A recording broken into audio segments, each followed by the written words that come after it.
Welcome to the live. I'm Thomas J. Bellezza, and this is the right mindset. That's right. Today is Sunday, September 21st. Wow, we're already on the weekend. We're already close to the end of September. So that brings us here to Write a Book with Me series. I don't know about you, but we are getting close. We're up to chapter 23 in the zero draft journey.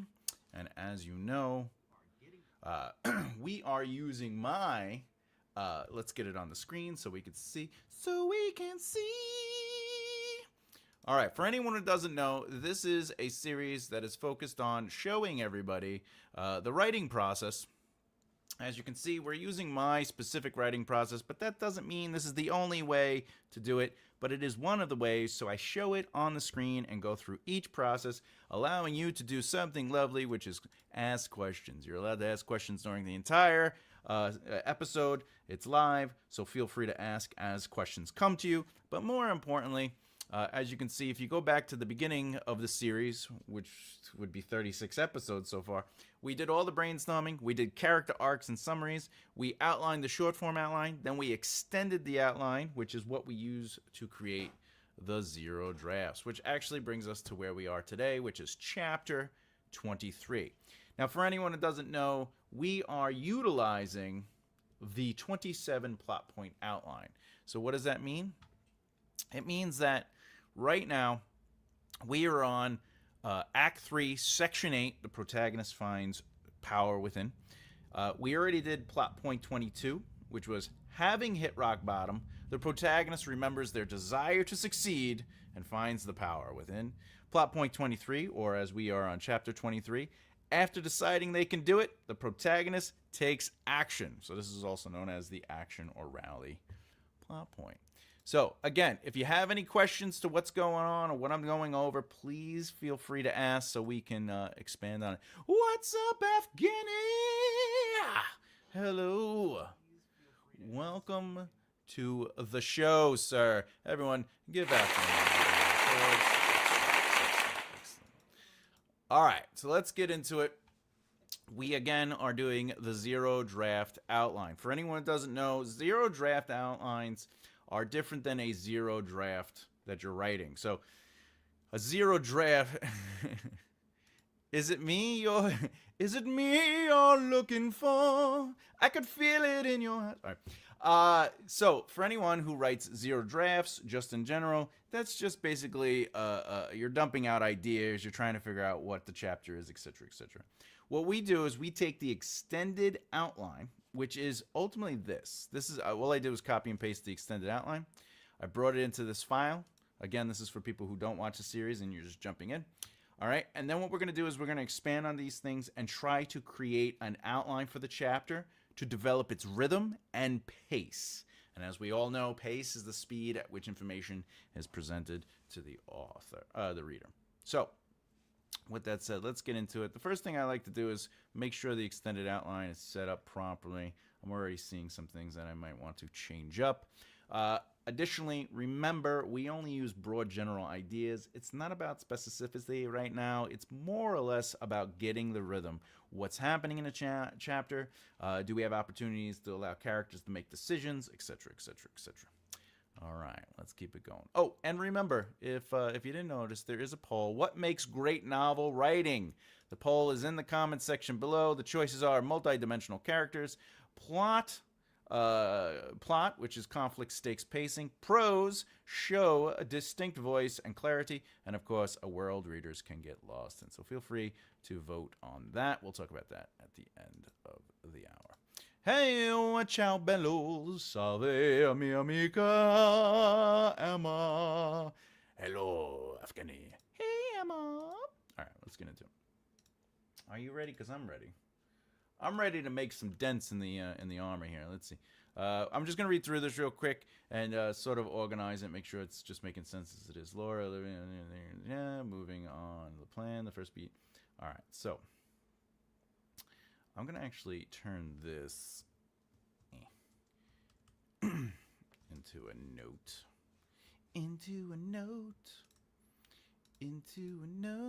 Today I continue my non-writing streak. Hey, listen, no judgment here. See, Afghani, sometimes you need to take a break, you know? You got to recharge, reinvigorate the brain. You know how it is. Hello, flowers. Hey, Hannah Hunt, what is going on? I decided not to continue that writing contest because my story is a Sleeping Beauty retelling, and that's one of the rules of that contest, which is a boomer. A bummer. Yeah, tell me about it. Rules.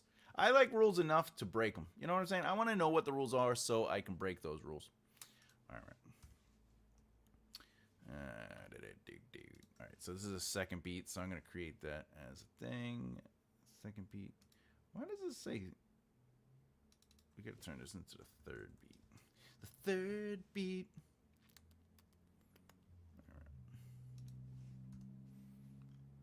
Okay. So again, if anyone doesn't understand how I do the chapter outlines, I use bullet points. This sets up the main plot beat. Not plot point, but plot beat. And then if I indent like this, it just means I'm going to be exploring that particular plot beat a little deeper. And as you can see, there's 1, 2, 3. There are going to be 4 big plot beats in this chapter. So let's see how that goes. I really can't wait for October 4th. Hannah Hunt, why don't you tell us what October 4th is? And also, for anyone, oh yes, got to get that Diet Wild Cherry Pepsi in there. I am not sponsored by Pepsi, but I wouldn't say no. All right, moving on the plan. Okay, so again, I don't use specifics. I try to stay general and broad. Accomplish a task to get out of the cavern, causing the gang member and the creatures to follow them. Okay, so I need to work this out. All right. Laura. And the love interest. Search for another way out. That isn't the front exit. All right.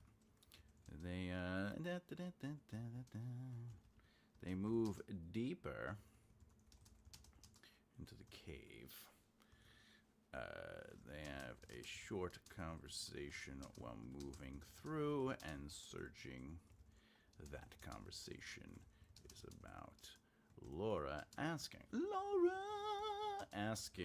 the love interest. They've done a lot of caves.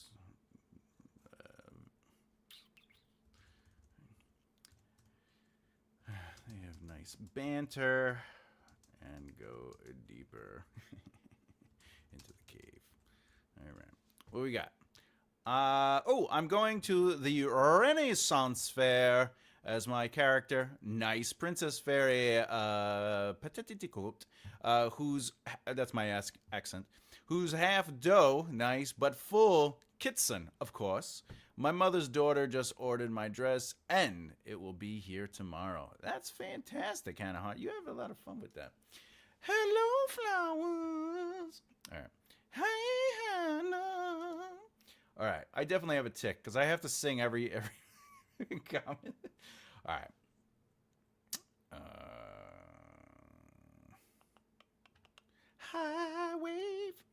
High wave to the next. All right, moving on. The plan. First being seen as they accomplish causing the gang member and creatures to follow that. The love interest begin there.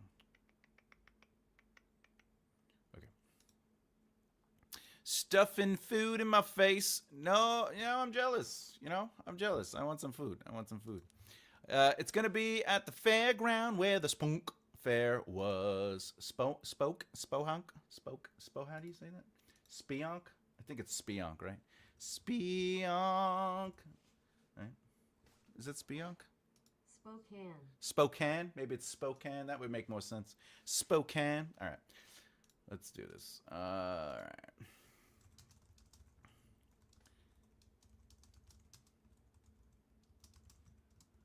Means I have to establish this earlier in the narrative.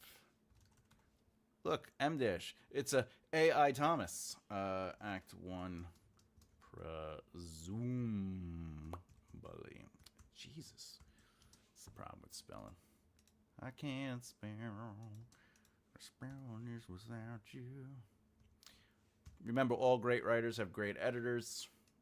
And anyone looking for an editor, remember that Emma is an editor. I'm a developmental editor. That's my area of expertise. But she does it all. She does it all. Last year, it was at a barn somewhere in Spokane, Airway Highways. Woo! Oh, Heights. Airway Heights. You didn't know I was fancy. I do the pinky when I drink. All right. Okay. This device allows for let's see, area detection and mapping space, which means this can be connected to the heist that was performed in Act 1. So now we're figuring out the logic of why he would have it.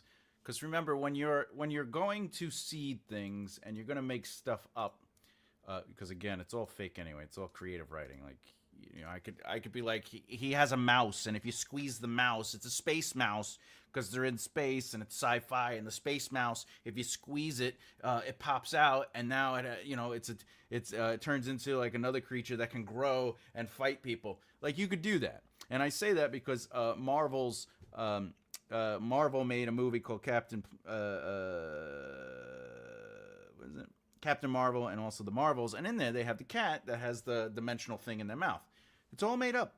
You can do whatever you want. There is a logic to the world. Obviously, you're supposed to maintain the logic you set.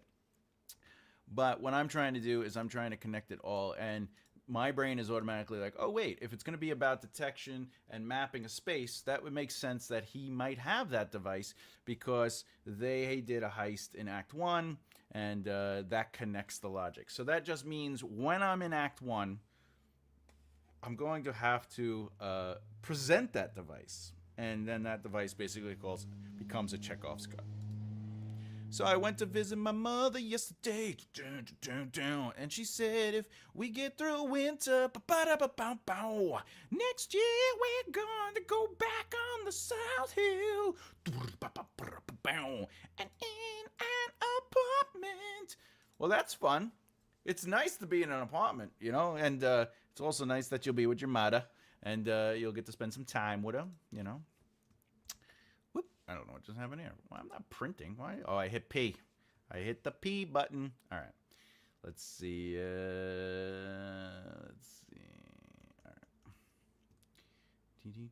This is going to be the next beat. We're going to have to build out. Okay.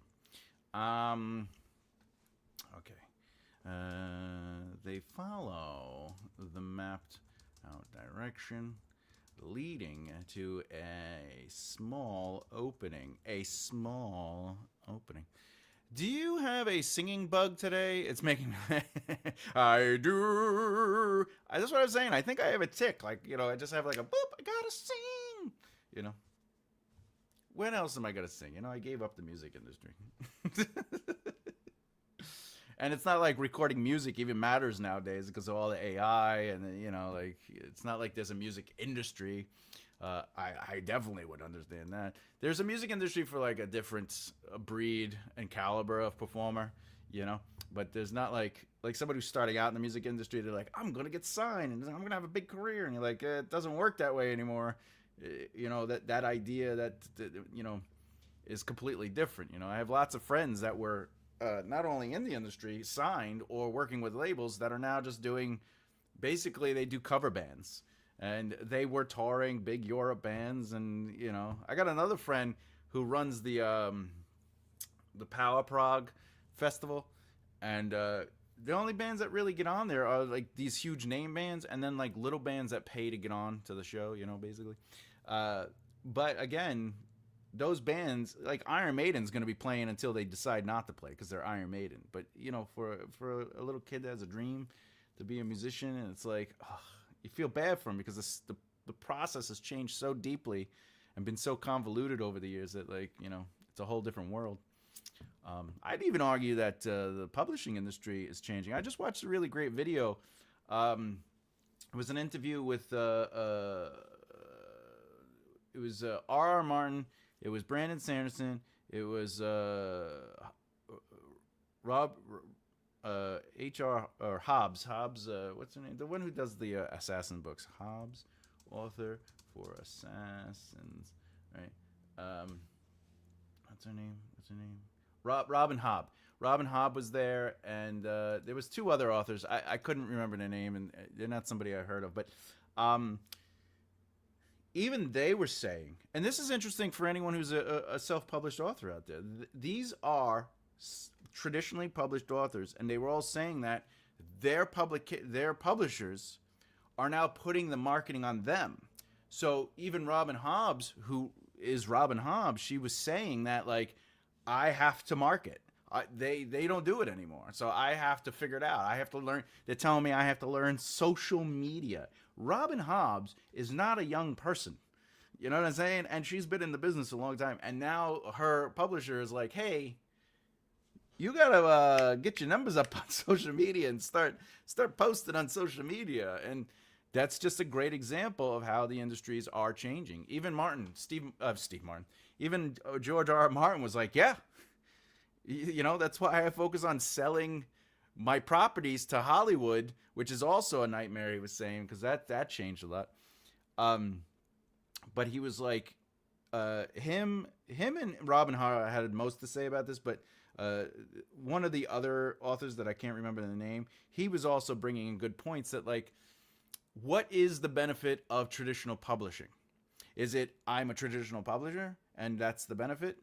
Or if you're the one doing all the marketing and you're the one trying to sell the book and you're the one that has to go around and book your own speaking gigs and you have to do that, right? Like, at the end of the day, is it worth the split? You know, because that split, I don't know if anyone knows how the split works, but if you do Amazon, you might have some idea of it, but it's like even more contractually complicated than that when it comes to a publisher. But ultimately, you take the book price to print out of the picture. Okay, so if your book is, say, $20 and it costs $10 to print, the remaining $10 is where the split comes in. So the publisher gets a percentage and you get a percentage. That's worked out with your agents. However, if I may add, if you get an advance, you don't even see your percentage. That percentage you normally would get goes towards paying back the that advance, right? But now, let's say the publisher does spend any money on marketing or spends any money on you for anything.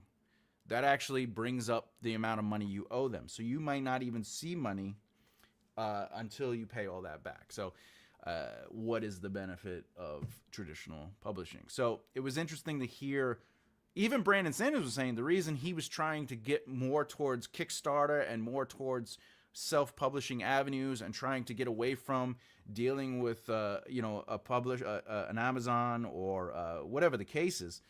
He's like, the money doesn't make sense, and you also, if you allow them to do what they do, Amazon and a couple other things, he goes, they have control over the independent authors, and the independent authors are not benefiting from the change in the system. One is the Audible. So Amazon's doing something with audiobooks, and there's like a pool.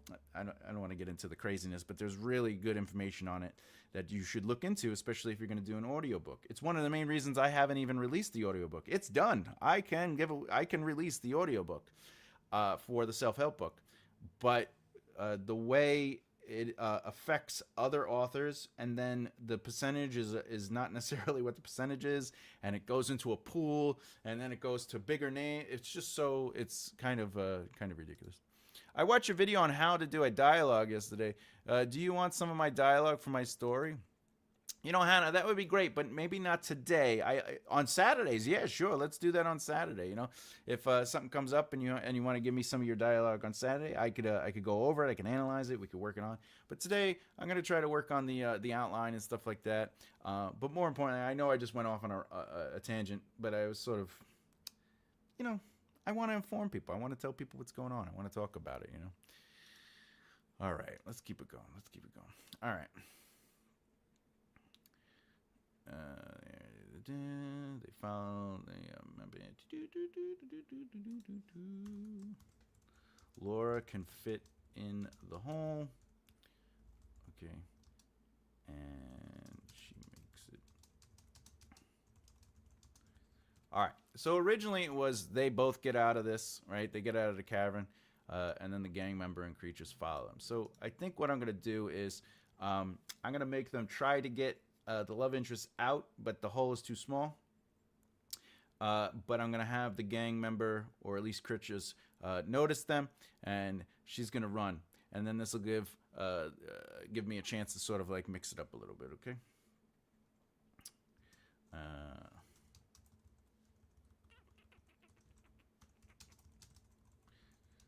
Can't make it through the home.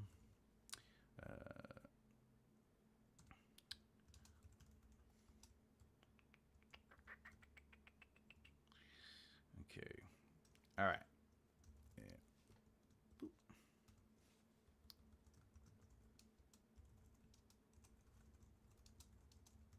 Nearby. All right. Again, if anyone's watching this and haven't seen this before, I do not write prose during the zero draft. What I like to do is I like to just maintain a general broad idea of the beats, the plot beats that are going to be in the chapter, just so I could see sort of how it unfolds and if I need to make more than one chapter for a chapter, etc., etc. Hello, Ro. What's up? Welcome to the show. All right.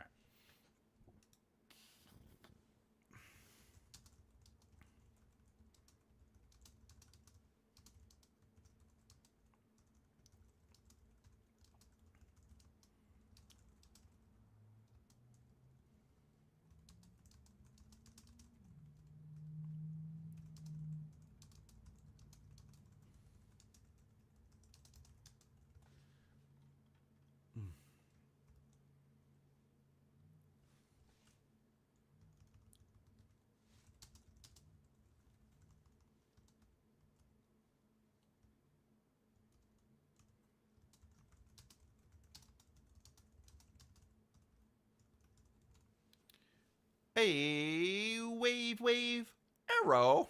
Arrow. All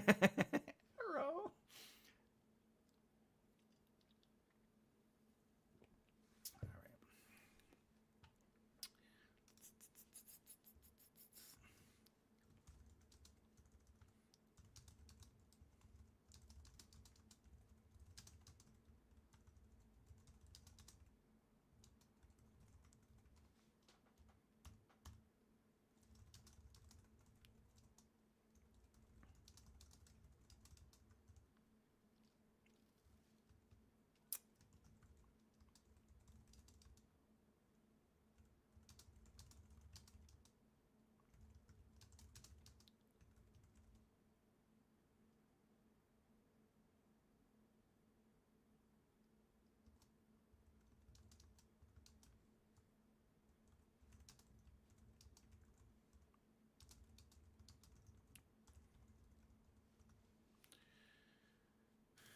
Wave and thumbs up. Boo. It's hot today. What's the temperature today? It says 84. That's not too bad. Jesus. Isn't it supposed to be September? When is winter? When does winter start? Oh, it says here winter technically starts in December. So we got some time. What season is September? Should this be fall, I guess? It should be known as autumn. It don't feel like autumn. It's hot here. It's hot. All right. All right. It's not helping, but it's getting the attention. Okay. The love interest screams for Laura to run. And she does. All right. So, it's been here for a few weeks. The winter for you, why? But isn't well, you guys are so far away, aren't? Isn't it a different temperature over there? I forget how it works. I'm not really a meteorologist, you know. I'm just some douche that writes. All right, so we are splitting the characters up now. I'm actually going to get rid of this. All right. Okay. Let me just do this just so I can break up my brain. All right, so originally they were going to be together, but I want to split them up. It adds a little bit more tension. It creates some stakes. 9 degrees this morning. I don't know about you, but I'd actually be enjoying it right now. I like the cold. Which is weird because I'm Sicilian. You'd think I'd be like, give me the heat. Give me the heat, boys, and take my soul. Okay. Laura tries to go back, blah, blah, blah. So basically what I'm doing is I'm splitting them up. We're not going to see the love interest because it's going to be end up being first person narrative, POV. So what I'm going to do is I'm going to make sure... all right. The love interest tells her to go. Actually, I'm gonna do this kind of beat. We'll do this beat where it's like, you gotta go, and she's like, no, let me get in, and then she can't, and he's like, you gotta go. All right, the love interest tells her to go, and that he'll meet her back at the ship. All right. She Laura says it's too dangerous, and he says that it's too dangerous. Don't try. All right, dangerous. Boop, boop, boop, boop, boop, boop, boop, boop. All right. Doesn't want to leave him and tries to go inside. Okay. Okay. All right, now let's get into it. So, what I'm actually going to do is I'm going to do a soft chapter break. And the reason I'm going to do that is because we're going to like sort of leap forward into her running around towards the show. Okay. So, Laura runs through the environment, dodging and jumping around it. A collection of creatures. Let's say small creatures run after her.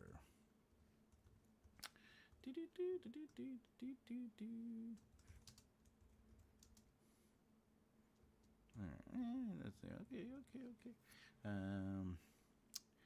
As she is running, the gang leader, we gotta name him too, the gang leader shoots his gun at her. Okay. His laser, we don't know what it is. We don't know what kind of gun it is. His bullets, we'll just say bullets for now, but we might end up, because it's sci-fi. We want to make futuristic weapons, okay? His bullets hit the small creatures because he missed her. This scares the small creatures away. The small creatures away. Again, if you have any questions about what I'm doing, why I'm doing it, you know, what is the purpose of everything, blah, blah, blah, blah. But you got to remember, this is where the characters would take action. So that's why they are making an attempt to fix basically the lowest points. Because in Act 3, Act 3 is broken up into 3 sections. Section 7, 8, and 9. The end of Section 7, they're at their darkest moment. You know, the lowest point they could. They're basically like, victory seems impossible. We can't get through this, right? But Section 8 is where they start finding like sort of that power within, and then like, let's go for it. So then they take action, and then the last plot point of Section 8 will be basically where they converge into what leads to the final battle, which is going to be in Section 9. ¿Qué pasa? Capiche? All right.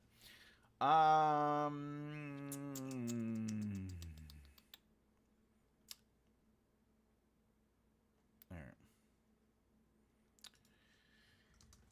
Larger creature comes into the fray. I like the word fray. And the gang member stays back as to not get in the way of the creatures. At first, yes. Of course, we can't see this, but we understand the logical reasoning behind it. remember, sometimes you don't have to explain the logic to the audience. In fact, vague but informative. But at the same time, you need to understand the logic and make sense of it. So if the character's doing something off screen and then ends up doing something else, you have to be able to say, all right, I see how it connects and what they're doing. But see, when the small creatures are chasing her, the gang leader's like, oh, I can handle this, and then a large creature comes, and the gang member's like, well, I'm not going to shoot at that thing, and I'll get its attention. So I'm just going to, I know where she's going. She's not going to a hut. She's going to a ship, All right, now we get into the second beat. We could actually take this away, but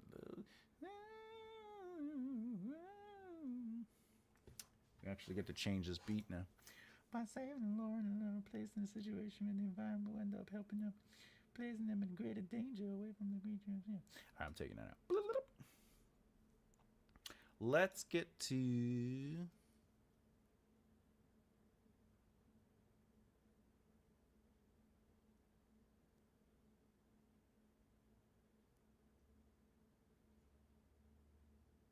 All right, I know what I'm going to do, because remember, next chapter, the love interest is actually in the gang member ship, and they're doing something in there. So that'll be an interesting, it'll make more sense, because when Laura's getting in her ship, preparing it, she then could see that the love interest is over there, and oh, he got out, but what is he doing over there? So it creates a little bit of a what's going on tension.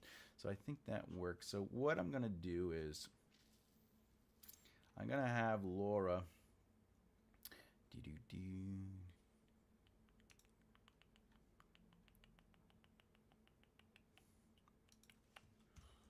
Laura jumps.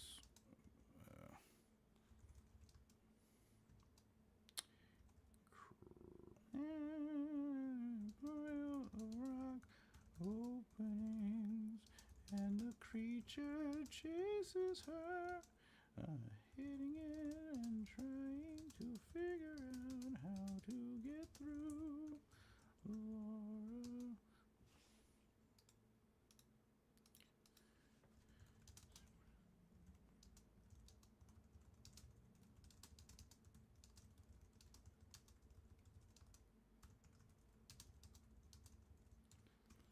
All right. Laura pushes to keep going, running away as the rock breaks and the creature continues its chase. All right, there we go. Now, obviously, when I write the prose and everything like that, there'll be a lot more going on. We'd be exploring this. We'd have some immersion. There would be some internal emotion going on. She'd probably be saying certain things. All that is going to be the story. What we care about with any outline, from the summaries to the short form to the extended to the zero draft chapter outlines, is plot. We only care about what must happen no matter what. All of the story elements, the characters' emotional experiences and choices, that comes in the prose. However, that doesn't mean we can't sort of lean into it. It doesn't mean I can't sit here and go, for example, Laura takes a breath and pumps herself up. That's like a character beat. But I could also, if I wanted to, remember, you're allowed to do this too. You could write out the scene if you really wanted to, for example, if I was doing Laura film, or actually, because it would be first person, I fell back. My legs fought me. Next step was too far away. This is it.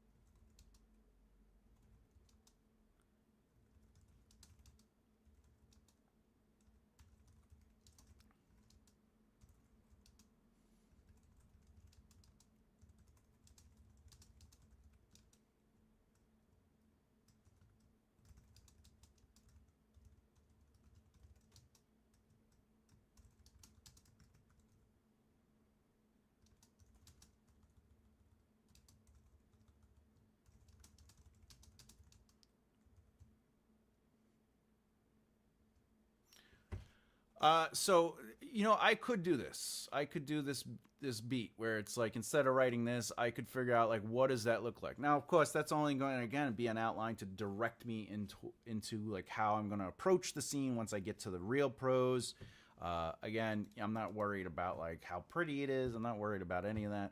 But you can do that. You could write like a little bit of the scene. You could write dialogue. You could write internal thoughts. You could sort of like work through a character's positions. I wrote this in first person, but you could write it in any tense you want because it's just outlining. But anything that helps you understand what's going on. Is it common to make our characters prisoners at some point in our story? Is it common to make? I love this question. I'm going to say yes. But, if I may, prison doesn't necessarily always have to be jail cell. Prison could be trapped in their own situation. So, if you ever read a thriller where the woman is in an abusive relationship, that's a prison. If you write a comedy romance and the guy is the protagonist, usually he's in a bad relationship and ends up walking in on the girl cheating in the first act, which usually sets off the romantic comedy of them finding someone else, but they were in a prison. If you're looking at action and adventure, if they're in a situation where their fear is taking over. So it could be prisons exist because it is the conflict that keeps them from being able to reveal their true self or take action. Yeah, not always with jails and bars. That's correct. The short answer is yeah. It is quite common to make a character basically be in a prison at some point. But that prison doesn't have to literally be four walls and some bars. It could even be fear. It could be love. Could be a prison. A job could be a prison. Right? It's just putting them in a position where they feel like they don't have any moves or can't do anything. You can create your own prison. I could quote a song, but I won't. You're always allowed to quote those songs here, my friend. Do it. All right. That's my, I am Palpatine, call me Lord Sidious. Okay. All right. Laura pushes herself. Oh, yeah, we're changing. All right. Oh, what do we got? Been working on my first chapter of my story, aka series Spirit of Honesty, Tempter of Deception and Shame of Grace. Book 1. Untrue and Unbroken, as well as adding. Whoa! Awesome. Congratulations. Look at that. 2,551. Give it up for Hannah over there. Very good. Very good, Hannah. Very proud of you. Very proud of you, Hannah. Because you will sing it. Yes. Yes, I will. All right. That could be code for please don't sing. Please stop singing. Oh, my God. Your voice. All right. The third beat will be... Do you ever create short titles for your books? Maybe that is the short title. We don't know. We don't know. That could be the short. All right.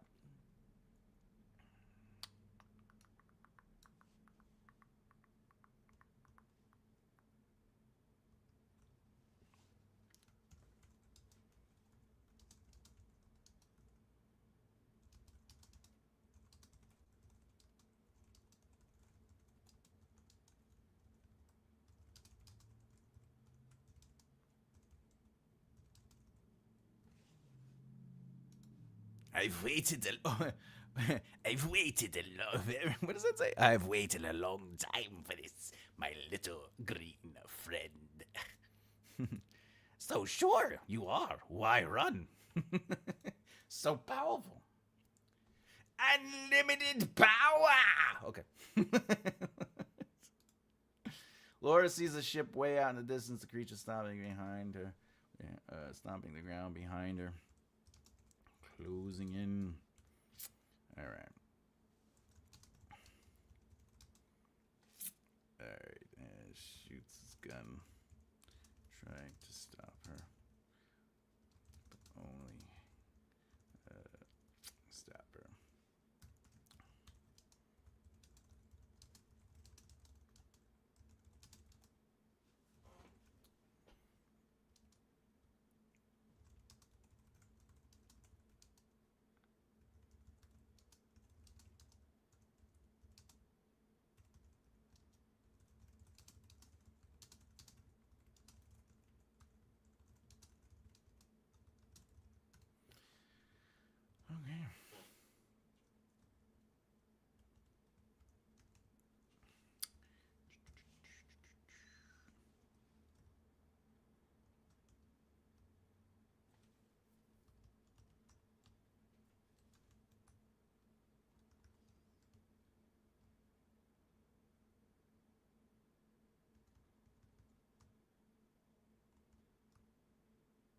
Here we go.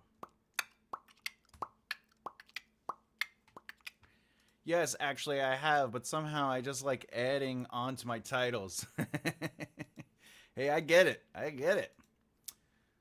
You know, I have this song called what was the original?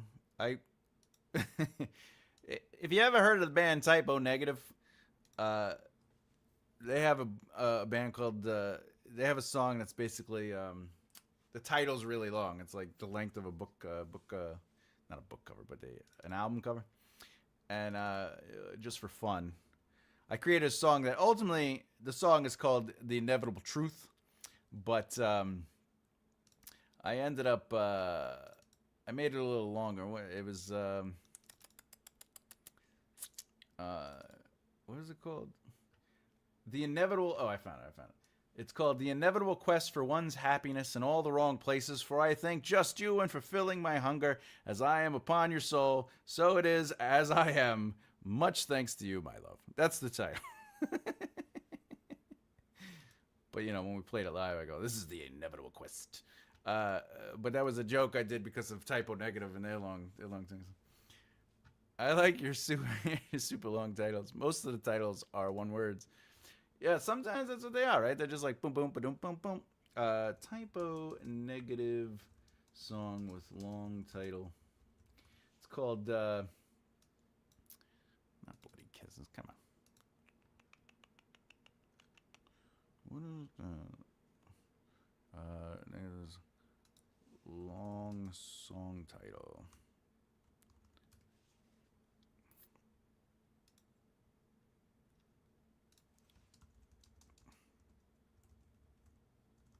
Bloody Kisses. It's on the album Bloody Kisses, that I know.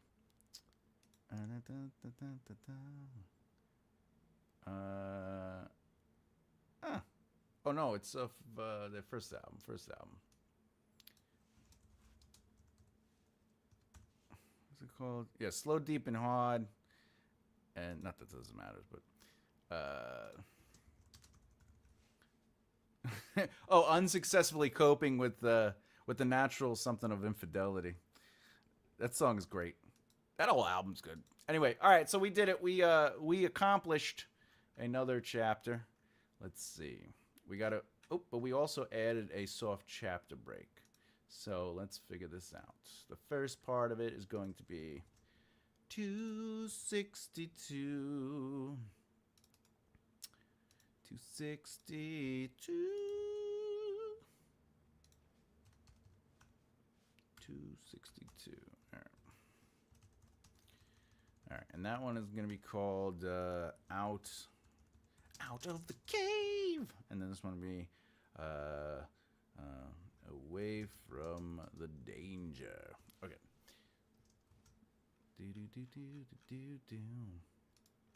Or it should technically be Runs for the Ship. 300 Runs for the Ship. By the way, when I'm at night, when I'm trying to go to sleep, if I'm thinking about like one of my other novels, whatever, these things actually help me keep playing the rhythm of the story in my head. So like instead of being like chapter 1, 2, 3, 4, 5, I'm thinking of what's happening, and it allows me to sort of break it down in my head where I'm just like, all right, well these things, all right, she's in the cave, she gets out of the cave, she runs to the ship. Okay.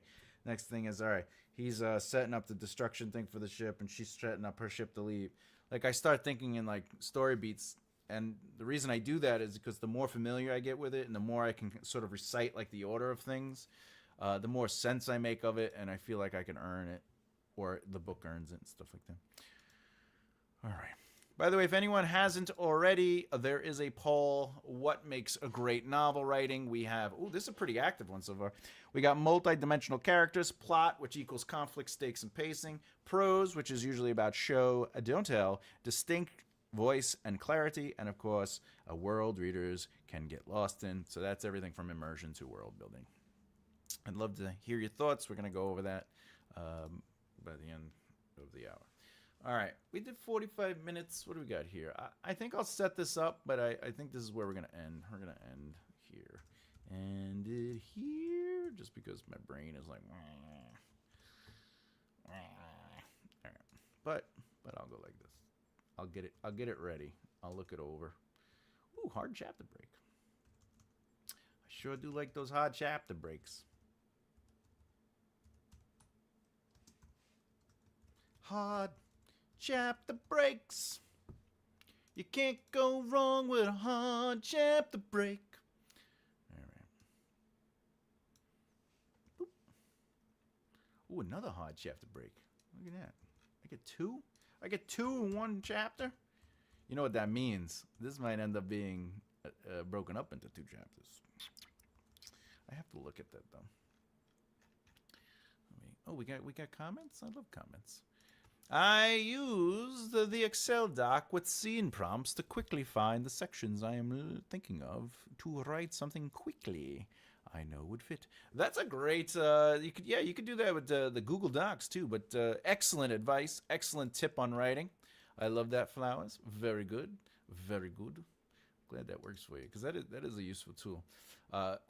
One thing I do, like which comes back from like being, from the old days, like especially in a script, I'd write. I think you've seen me do it before, like name this, and then when I'm doing my searches, I know what all my prompts are, so I'll just go Control F and it'll be like name this, or like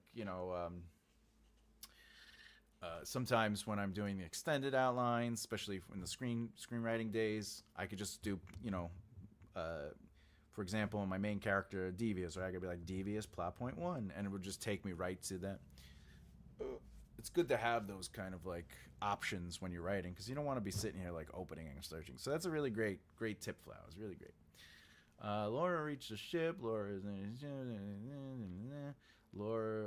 just runs onto the gang. Okay. I don't think this is really a chapter break. Oh, you know why? I think what I did was, this is from her POV and this is from his POV. I think what I'm going to do is I'm actually going to get rid of this and do this. So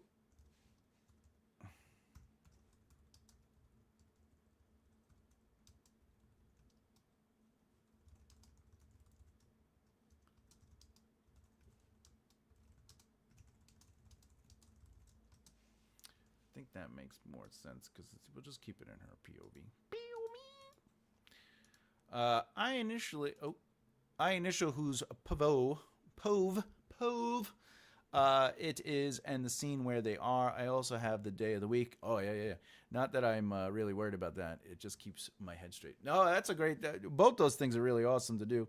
I'm sure because you've been reading the chapters on the Patreon, you'll see that I have like a date. That's technically the in-world calendar date and season or month. So it's like day, month, year. That's a really good way to sort of make sure you're avoiding what we call fast travel, which is definitely something people get annoyed at. They're like, how the hell did they get there? It's like watching the show 24, where like every season is basically 24 hours. So it has 24 episodes, and each episode is basically 1 hour of the day. And they're in LA, and somehow they go from here to there, right? And they do it in less than, a couple of minutes in travel time. And now remember, it's supposed to be, each episode is 1 hour of time, right? And throughout the episode, they'll show like a time stamp. They'll be like 3 o'clock, 3:08, 3:22. But like they'll get to a location, stuff will happen, and then they'll get back. And it's like, that's an hour right there. Let's say there was no traffic, and they're going from like this part of town to this part. That's a half hour. It was so funny. But anyway, so time frames, the day of the week, all that stuff is actually really helpful, keeping track of not doing fast travel. And the POV thing, very smart, very smart. This is my chapter 1's title, Dawn Heart's Mended Skin of the False Crimson Fragile Perfection.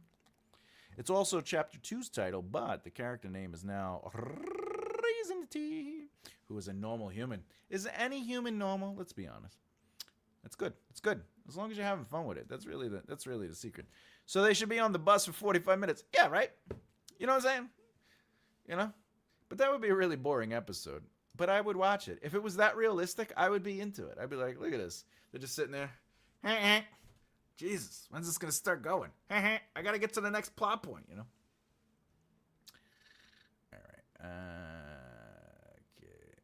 All right, so this would... See, I don't think I need 3 hard chapter breaks now because I'm going to just keep it in the main POV. So I'm going to just write that note down. Keep this chapter in Laura's POV. POV. POV. Which means we could do this. You could go here. 24.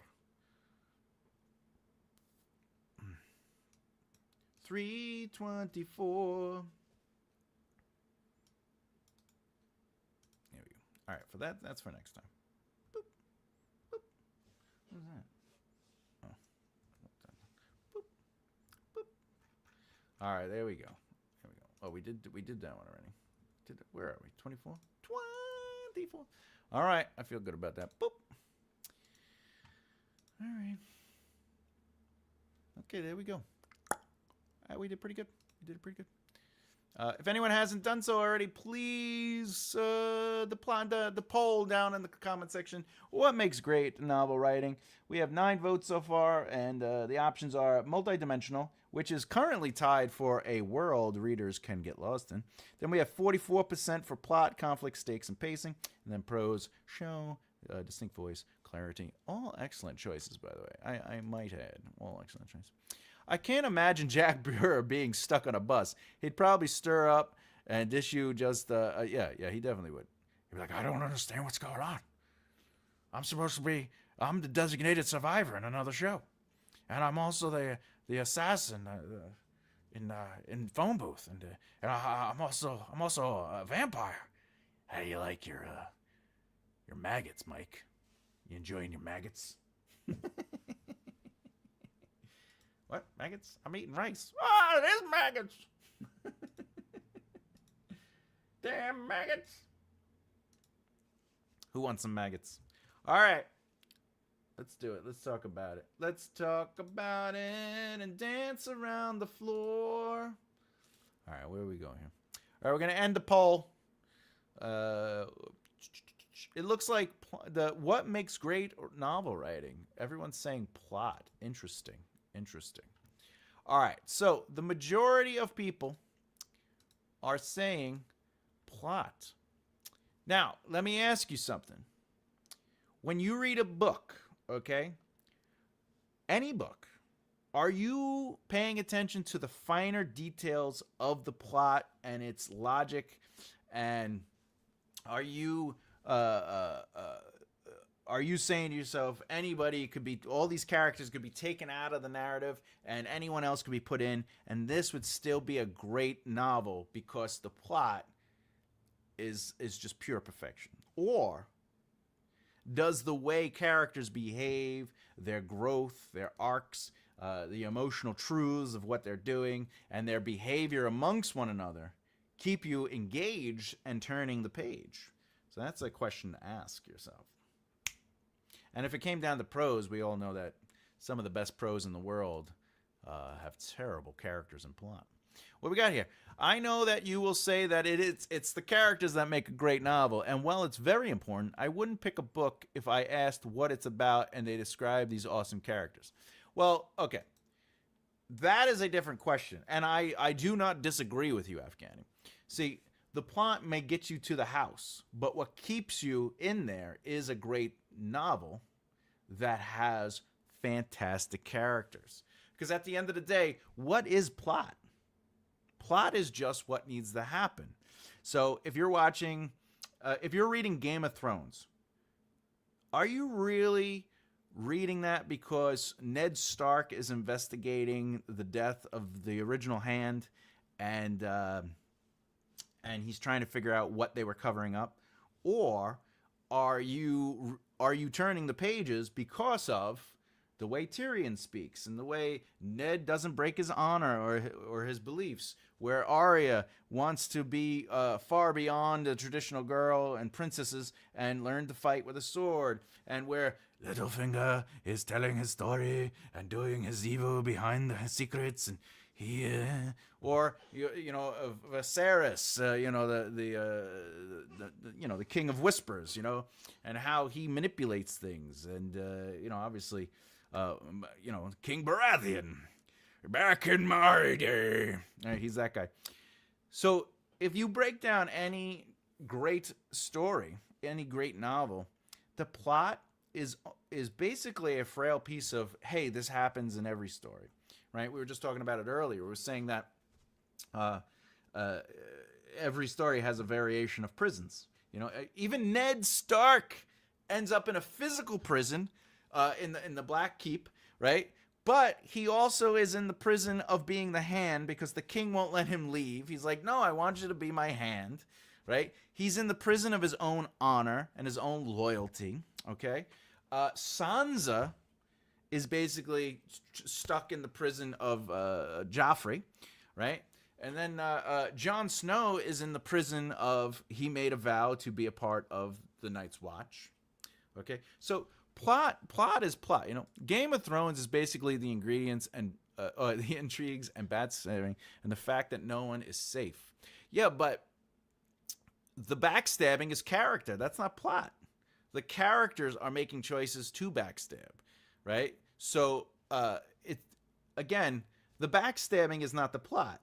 So Ned Stark being stabbed in the back by Littlefinger, that's a character choice that is a result of the consequences of Ned Stark's inability to break his loyalty, or the fact that by honor alone he tells the queen, hey, listen, I know that your kids aren't the king's kids, and that's what leads to his death. But that's not the plot.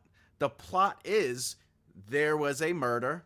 Ned is investigating murder. He learns about this conspiracy.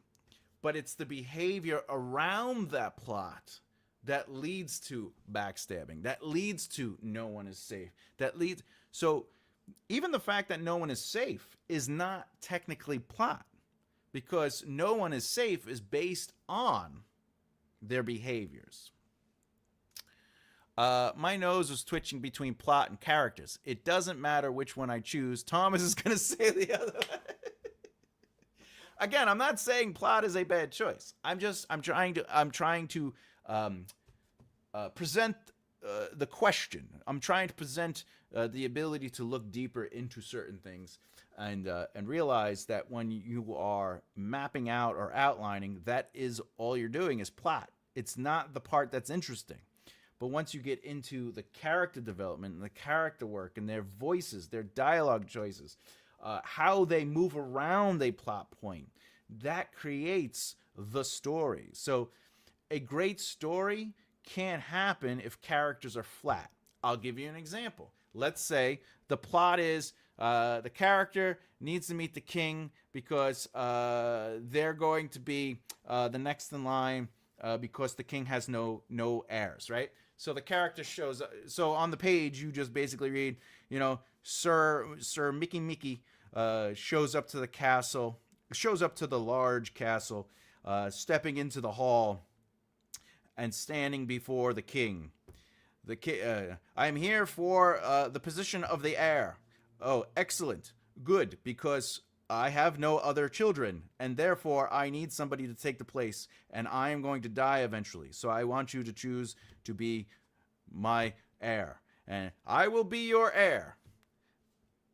That's not interesting, but it is plot. However, if we change it up and we allow characters to make choices, that character is being chosen because of their bloodline to something greater, or they have a fortune, and the king is like, I want you to do this. But now that character is like, I'm not a leader. I don't care about this stuff. Yeah, my family has money, but choose my brother. And the king is like, well, I don't want your brother, because your brother is what would destroy a kingdom, because they love the gold they have, but you don't. That isn't plot. The king not wanting the brother who wants gold, but wanting the brother who doesn't want gold is not plot. That is character. The plot is, I have no heir. I want someone to take over when I die. And that is plot. That's all it is. That's what must happen no matter what. But it's all those positions and all those ideas that will make the plot interesting. I choose plot. And well, you can. There's nothing wrong. In fact, if you chose prose, there would be nothing wrong with that choice. I think today was a trick question. All of them are applicable. They are, in a sense, that because it's whatever you want it to be as a writer. I'm just trying to create dialogue. I'm trying to create a presentation or a pushback or a devil's advocate, if one might will, to think about what really truly makes great novels. And honestly, at the end of the day, I stand by characters. A narrative without good characters has no story. If it's just plot, it may be plot driven, but it is not interesting. Plot alone will not make great stories. In fact, Lord of the Rings is the ring above all. The One Ring needs to be destroyed. They got to go to Mordor and destroy it. That is the plot. There is no other plot in that. There are subplots. Aragorn is the lost king who should reclaim his throne. There's a new subplot in the movie where like Aragorn and Eowyn have this big romantic love relationship, but in the books it's even smaller. There are little subplots, but again, they're just plots. They're the things that must happen, right? Gandalf going off to search for knowledge for 12 years or whatever it is after he discovers that the ring is in the Shire. That's not plot. That's character. That the character chose to be like, hold this, Frodo, where I go? And then he goes and he does his searching. The plot is the ring is the One Ring and they need to destroy it. So how do we know this is for sure the One Ring? Well, Gandalf has to go off. No, he chooses to go off. He could have been like, it's just a ring. But his character makes a choice, which lasts 12 years, just for the record. In the book, it's 12 years, right? Or whatever it is. It's a long time. My point is, Lord of the Rings, if we just followed the plot, it would not be interesting. Because it would literally be like, oh, it's a ring. I think this is the One Ring. We must destroy it. Let me call my eagles. And then they get... In fact, Frodo, you could stay here. I'll use magic to levitate the ring, and it'll fly next to me. Fly, fly, fly. Drop the ring into Mordor. All right, Mount Doom. And the story will be over. But also, there's like 20 characters, POVs, and I don't necessarily like all of them. That's also fine. But you're going to like one of them at least. But in Game of Thrones, every book has a main POV, and then we're allowed to rotate, because that's a third-person limited rotation. Eddard Stark is the main protagonist in Book 1. Even though he dies, spoiler, he dies near the end in Act 3, his actual character arc pushes to the end of the book. I think in Lord of the Rings, it's more the richness of the world. Okay, so again, if we are just talking about the exposition of, hey, let me tell you the history of this tree. Real quick. Hello, welcome. I love your name, by the way. Awkward. That's awesome. Awkward, amen. That's awesome. Lord of the Rings, let's say it's all about the exposition.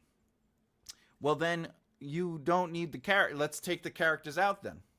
If it's just about the world, then it's more or less reading about the Silmarillion, right? So is the exposition or the history of the world really what makes the page turn? Or is it how Aragorn behaves? Is it the relationship between Frodo and Samwise Gamgee? In fact, if you were watching the movies, would that movie be more entertaining if it was just somebody narrating the whole thing and they would just show like stills and it was just the characters still there and they're like, this is where Frodo and Sam decide to go. This is where they finally leave the Shire. One more step and it's the furthest Sam has ever gone. And then it's another shire, a still, and they go, the kings have found the ring bearer. Oh, Frodo and Sam do get away though. Right? And then they're like, the ring bearer, by the way, the king, that is one of the Nazgul, and, they are the kings, the 7 kings, and they were the ring bearers of the humans. Like, and it just goes into this long narrative, you'd be like, what am I watching? No, he does not. He goes on break. He's going on vacation. Ned Stark did not die. He chose a different life. A good point. I couldn't get through the Cimmerian. Well, yeah, but it's about the history. But there's no real character development. There's no real behavior per se.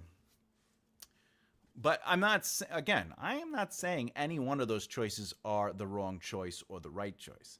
I'm taking the position, the debating position of character is what makes great novels. Without great characters to pull even the most sublime plot through, I don't think that would be as good of a book if it was just driven by plot. As much as I don't think an interesting world written with the most beautiful prose would be a great book. It might be an interesting experience. It might be good, but I don't think it would be like, wow, I got to read this again.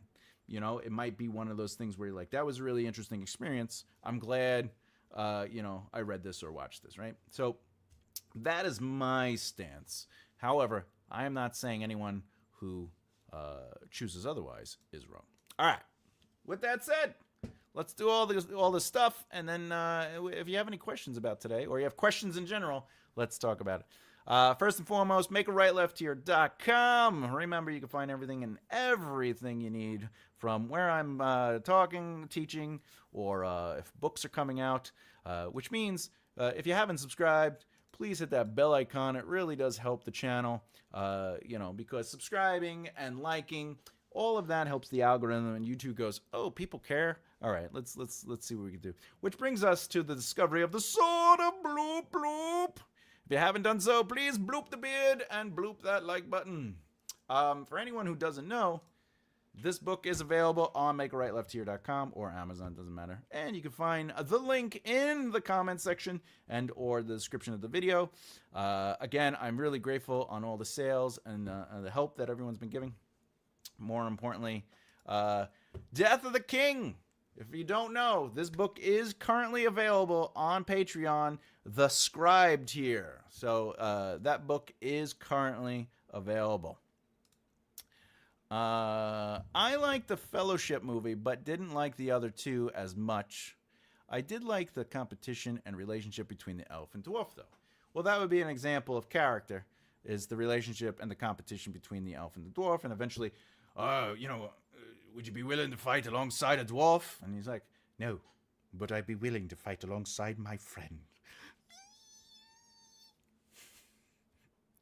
Bye, Thomas Stuff. I'll sing at you when you do. That's right, I will. Bye, Thomas Stuff. I'll sing at you. Haven't gotten through the books. The reason you haven't gotten through the books is because it's just exposition and history. Anyway, let's give a round of applause to everybody. I'm very happy that you joined me today. We had a lot of fun. I think bye the books. Yeah, that's true. It is true. The books are. So if you don't know, I have this book available and I have this book available. So if you want to read my epic fantasy novel, it's on Patreon, which you can find through makearightlefthear.com. If you want to read my self-help book, which is book 1 of 5, which is about how to be successful in the entertainment industry, but this is including being a writer, a comedian, whatever. Doesn't matter. Actor, you name it. Those are also available. And then, of course, this book I am getting through. Tomorrow I start on the second draft, which means I'm going to go through, take some notes, and start cleaning up the book. I'll tell you, finishing the last chapter in that book was just like, ugh. Because I did I stopped writing everything else for like a couple days, and I just focused on, I was like, let me get the last couple chapters. And my hands, boy, were they tired. Because I was flying through it.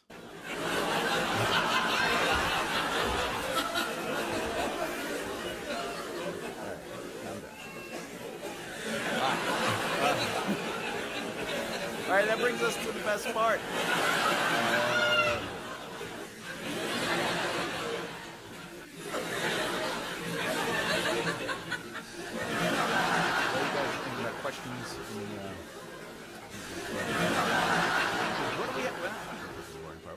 coming up on Make a Right Left here this week? Let's see. Yes, buy Thomas's book now while he still has few to choose from.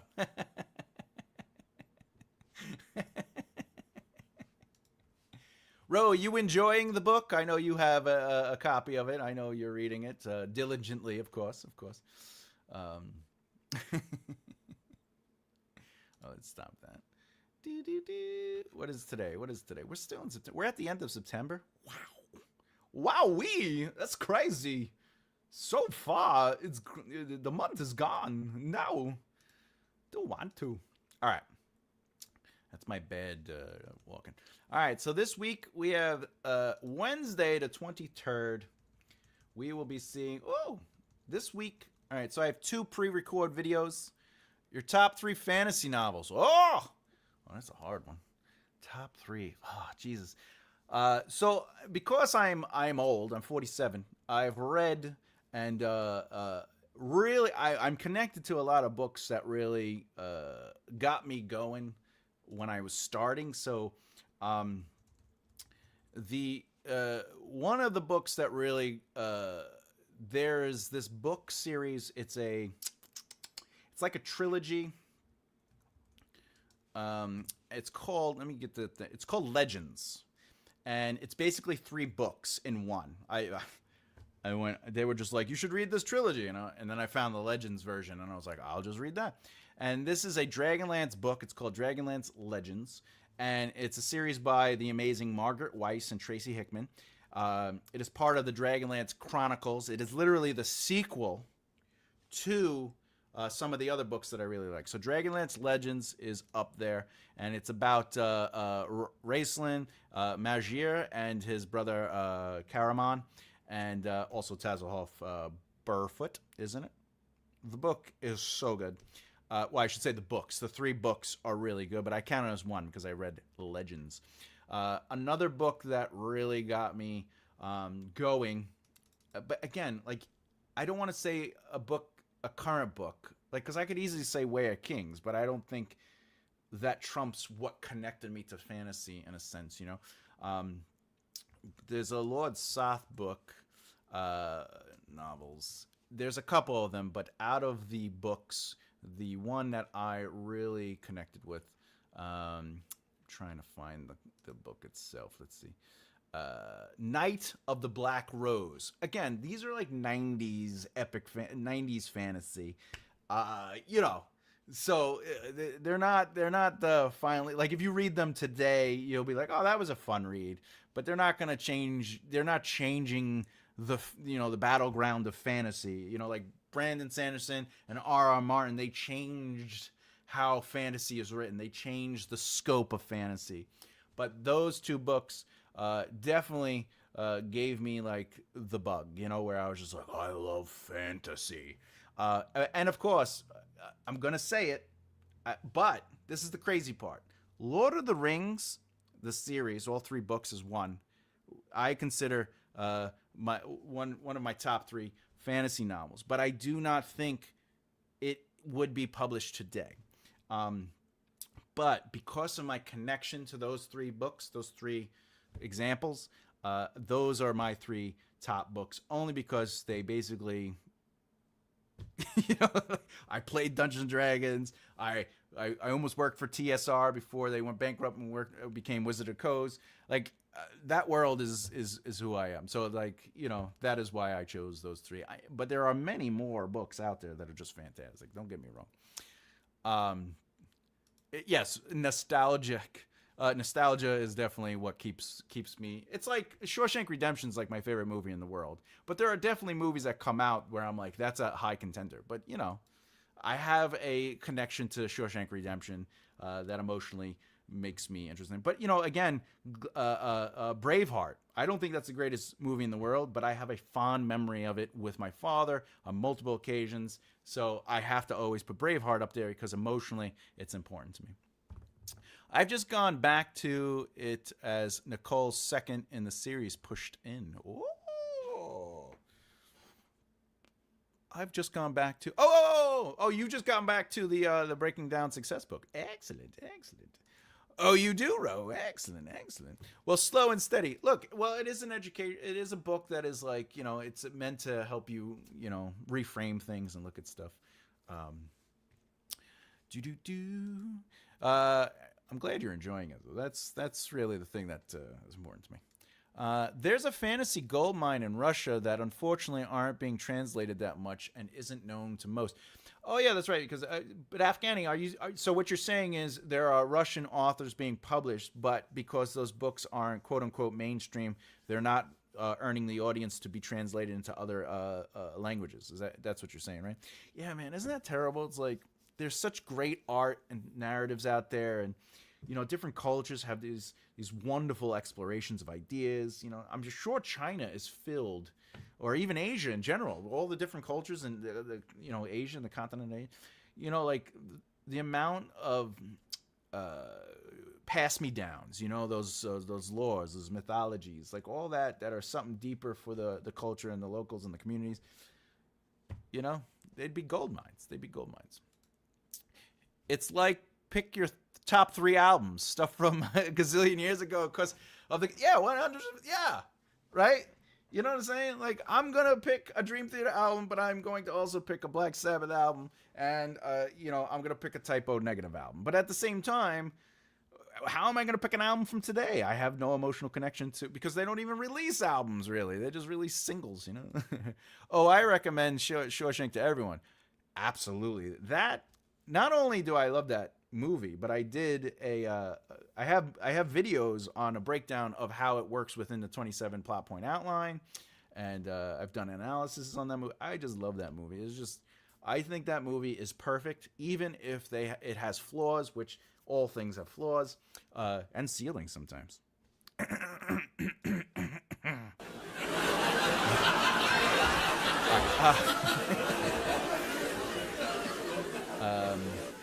It's like me with Hammer Horror, Christopher Lee, Peter Cushing films from back in the day before they were basically known for Star Wars.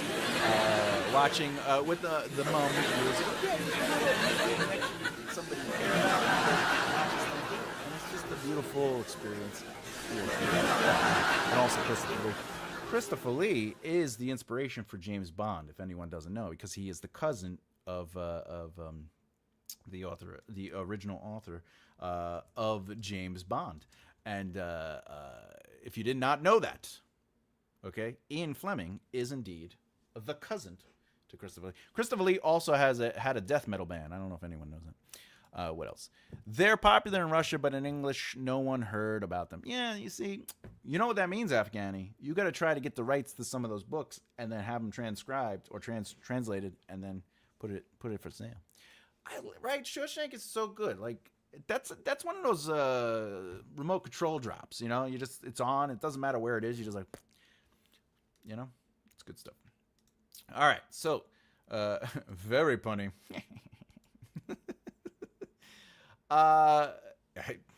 Do you expect anything less from me? So this week I have 2 pre-recorded videos. We have Wednesday is going to be the business of writing, the role of literary agents, explore the benefits of working with the literary agent, how to find one, and what to expect from the agent-author relationship. On Friday, we will have another interview on the Right Mindset podcast. Ken Atchity. If you don't know who Ken Atchity is, he is a producer, a publisher, I should say, and a literary agent. He is a producer on many of films that you may or may not have. Let's get to that. Boop, boop, boop, boop, boop. IMDb. Very nice guy, too. We had a lot of fun doing the interview. But if you haven't heard, he produced The Meg with the giant shark. He did the Meg 2 of The Trench. But he also did Life or Something Like It. He's got a couple other projects coming. The Hatcher, The Search for the Tie Horse, Book of Lay, and The Seeding. He also produced Erased, which is funny. Let's see. He did a couple other things. Joe Somebody, Shadow Obsession, things like that. but yeah, he signs a lot of writers. Very nice guy. I've known him for many a years now, at least 9 years already. Jesus, I feel old. So there you go. Saturday, we will be doing a writing sprint. So feel free to come and join and hang out while we write. We're going to do about 3 20-minute, probably two 20-minute sprints, because that'll take up the hour, because I talk and ramble. But feel free to just watch and be a part of the fun. You could do productivity during that time, whatever the case is. And, of course, Sunday, we're back here with Write a Book with me. All right. I'm so tired now. I'm so tired, better than I ever was. Just me, or is that everyone else? All right. Anyone have anything to add? You want to tell us about your journey? Does anyone want to promote their books? Does anyone want to promote their websites? Feel free to pop that in the chat section below. If you want to acknowledge your existence, this is your time. Because remember, we're here as a community. There is no hiding or no gatekeeping here. So feel free to represent yourself and tell us a little bit about what you got going on. Because that's what we do here. It's all about love. It's all about love. It's all about love. Anyway. Oh, yeah. Oh, what do we got? Here you go. Indian mythology, excellent already, is also... Oh, yeah. That's what we were just talking about. A gold mine for high fantasy, but only one or two write in this genre here, which is, as a fantasy fan, kind of sad. Oh, man, yeah. I'm sorry you feel that. Yeah, that's the thing. Like, sometimes fantasy... You know what's getting really big now? That romantasy thing where they're just like, is there a romance going on? Do you have people, like, kissing and touching each other's knees? And, like, that's really what everyone's pushing. So it's sad to see epic fantasy sort of kind of being pushed or But yeah, no, I love that you said that. I love that, especially if you're from that area, so it's really nice to get that sort of insight. Thank you for that. I read the Meg novel. Did you? Did you enjoy it? That's the question. It's a bloody good time, I hear. Once I'm done with the last chapter of this book, I want to polish a short story I wrote and upload it to Kadipapu. Excellent. Please let us know, Afghani, once you do that, because we do want to support and celebrate your victories, as we do everyone else in the community. All right. I hate romantasy. Well, apparently everyone else agrees with you.